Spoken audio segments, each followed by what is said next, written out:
சிவாய நம. நான் உங்கள் கருவாண்டு. இன்றைக்கி பார்க்க போகிற நம்ம ஆன்மீக ஒரு பரிகாரம் என்ன அப்படின்னு பார்த்தோம் அப்படின்னம்னா, இப்போ குலதெய்வம் எல்லாத்துக்குமே ஒவ்வொரு குலதெய்வம் இருக்குங்க. இப்போ வந்து நம்ம நிறைய பேர் வந்து தன்னோட குலதெய்வத்தை மறந்துட்டு சிவன் தான் குலதெய்வம், பெருமாள் தான் குலதெய்வம், திருப்பதி தான் குலதெய்வம் அப்படின்ட்டு போயிடுறோம். அப்படி இல்லைங்க. நம்மளுக்கு குளத்தில் வந்து முன்னோர்கள் வந்து பரம்பரையாக வழிபட்ட தான் வந்து நம்ம குலதெய்வம். அந்த குலதெய்வங்கள் வந்து இப்போ நம்ம வந்து நிறைய பேர் வந்து கண்டுக்காதனாலையும் அந்த கோயிலுக்கு போகாதனாலையும் வந்து அது நம்மகிட்ட பேசுகிறதில்ல, நம்ம குடும்பத்தை காக்கிறதில்ல அப்படின்னு நிறைய பேர் கூறப்பட்டுட்டு சொல்கிறாங்க. அதுக்குண்டான பரிகாரத்தை தான் பார்க்க போகிறோம். குலதெய்வம் நம்மகிட்ட பேசுகிறது எப்படி, பேச வைப்பது எப்படி அப்படிங்கிற பற்றி தான் பார்க்க போகிறோம்.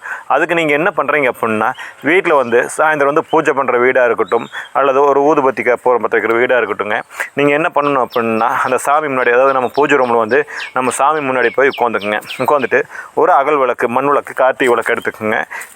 என்னதான் தங்கம் வெள்ளி அப்படின்னு நம்ம வீட்டில் இருந்தாலும், வெங்கல விளக்கு இருந்தாலும், அந்த மண் அகல் விளக்கு, கார்த்திகை விளக்கில் தான் வந்து குலதெய்வம் குடியிருக்கும் அப்படின்னு சொல்லுவாங்க, ஐதீகம் கூட.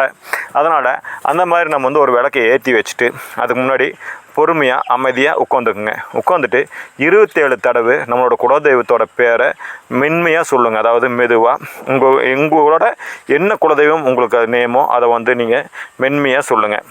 அப்படி சொல்லி அந்த சாமி நம்ம வந்து அழைச்சிட்டு, இந்த மாதிரி வந்து எங்கிட்ட பேசணும், எனக்கு வந்து எல்லாமே சொல்லணும், நடக்கிறத முன்கூட்டியே சொல்லணும் அப்படிங்கிற உங்கள் வேண்டுதலை வந்து அந்த குலதெய்வத்துக்கிட்ட வச்சுட்டு ஒரு நிமிஷம் 27 முறை அந்த குலதெய்வத்தை பேரை சொல்லிவிட்டு அப்படியே ஒரு நிமிஷம் அமைதியாக உட்காந்துக்குங்க.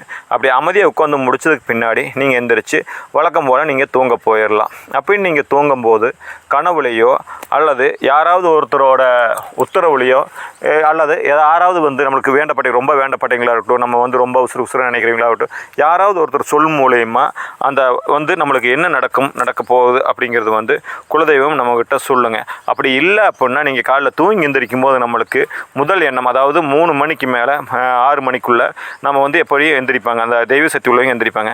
அந்த டைமில் நம்மளுக்கு என்ன ஒரு எண்ணம் தோணுதோ அதுவே வந்து குலதெய்வம் நம்மளுக்கு கொடுக்குற ஒரு சொல்ல நீங்கள் எடுத்துக்கலாம். அந்த மாதிரி நீங்கள் ரெகுலராக பண்ணி பாருங்கள். உங்கள் வாழ்க்கையில் சுபச்சம் நடக்கும். வாழ்வளமும். சிவாய நம.